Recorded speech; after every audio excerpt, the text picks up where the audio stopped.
খোঁজার মতো খুঁজলে নাকি আল্লাহকেও পাওয়া যায়। তো এই কথাটা আজকে আমি মানে অনেক ভাবে প্রমাণ পেলাম।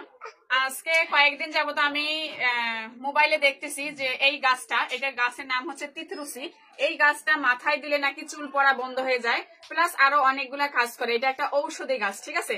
তো এই গাছটা দেখার পরে আমার মনে পড়লো যে এই গাছটা নিয়ে আমরা আজকে থেকে আরো 20 বছর আগে খেলাধুলা করছিলাম আমাদের গ্রামের এক বাড়ির পিছনে, ঠিক আছে। এই গাছটা দিয়ে প্রাচীলের উপর একদম একটা প্রাচীল ছিল, ওই যে ইটের প্রাচীল, অনেক পুরনো প্রাচীল। সেই প্রাচীলে এই গাছগুলো অনেকগুলা ছিল। তো সেই কথা আমার মাথায় আসলো যে ওইখানে তো আমি দেখছি। তো আজকে আমি মানে আমার এত পরিমাণ চুল উঠতেছে মাথায়, মানে হিসাব ছাড়া, কোনো ভাঙে না, কোনো কিচ্ছু না, এলোমেলো চুল না, একদম সোজা চুল এইভাবে উঠে উঠে আসতেছে। অনেকে বলতেছে যে এত চুল উঠে মানে 2-3 দিনে আমি টাক হয়ে যাবো, এই পরিমাণ চুল উঠতেছে আমার মাথা থেকে, ঠিক আছে। তো যাই হোক, সবাই পরামর্শ দিল যেহেতু চুল উঠে যাচ্ছে, হয়তো বাচ্চা নাকি হাসে তখন নাকি চুল উঠে। যাই হোক, জানি না আমি তার কি কারণ।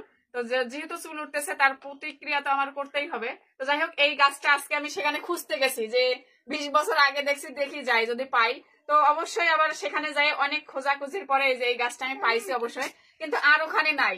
দুঃখের বিষয় হচ্ছে এইটুকুই ছিল, আমি তুলে নিয়ে আসছি, ঠিক আছে। আর একটা গাছে দেখেন কত পরিমাণ ঝাপড়ে, দেখেন এই যে একটা কিন্তু গাছ, এখানে কতগুলা কাণ্ড হয়েছে। তো এটা এখন আমি কি করছি, একদম গোড়া থেকে তুলে নিয়ে আসছি যে এটা আমি বাসায় লাগাই দেবো, পাতাগুলা কাজে ব্যবহার করব, আর হচ্ছে বাকিগুলা লাগাই দেবো। তো এইটার সাথে আমি মিক্সড করব হচ্ছে মেহেন্দি পাতা আর লেবুর রস, আর থাকলে হচ্ছে পেঁয়াজ।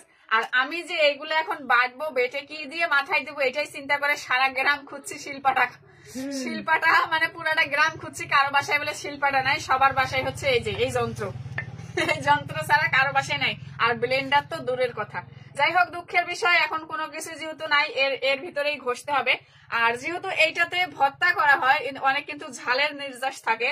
তো সেজন্য চিন্তা করতেছি এই যে পেঁয়াজ 2টা আগে বেটে নিব, বেটে নিয়ে তারপর পেঁয়াজটা রেখে দিলে মানে যা ঝাল আছে সে পেঁয়াজের উপর উঠে যাবে।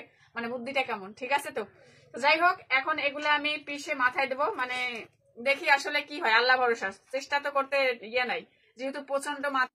তবে এই গাছটা কিন্তু অনেক ঔষধি গাছ। তো আপনাদের আশেপাশে যেখানে আছে আপনারা কিন্তু অনেক যত্ন সহকারে রাখবেন, মানে অনেক কাজ করে এটা। আর এইটাতে কিন্তু আমরা কিন্তু এই গাছটাকে আগে বলতাম হচ্ছে পান পাতা গাছ। হ্যাঁ, পাতাগুলোও কিন্তু সুন্দর, এই যে দেখেন নরম সফট, আর ওই যে টকটকে ডাগা। এটা নাকি বিভিন্ন জায়গায় সবজি হিসাবেও খাই, ঠিক আছে। আমি ভিডিওতে দেখছি সবজি হিসাবে এই শাকটাকে খাই, কিন্তু আমরা এই শাকটা খাই না। তো ইদানিং দেখতেছি এই গাছটার অনেক কদর। তো আপনাদের আশেপাশে যেখানেই থাকুক আপনারা এই গাছটাকে কিন্তু অবশ্যই কেয়ার করবেন, তুলে যত্ন সহকারে রাখবেন। আর যেহেতু বলতেছে চুলের জন্য উপকারী, চুল পড়ার জন্য উপকারী, তো বাংলাদেশে তো মনে হয় এমন কোনো মেয়ে মানুষ নাই যে যার মাথার চুল উঠে না, ঠিক আছে। আল্লাহ দিলে সবারই কাজে আসতে পারে।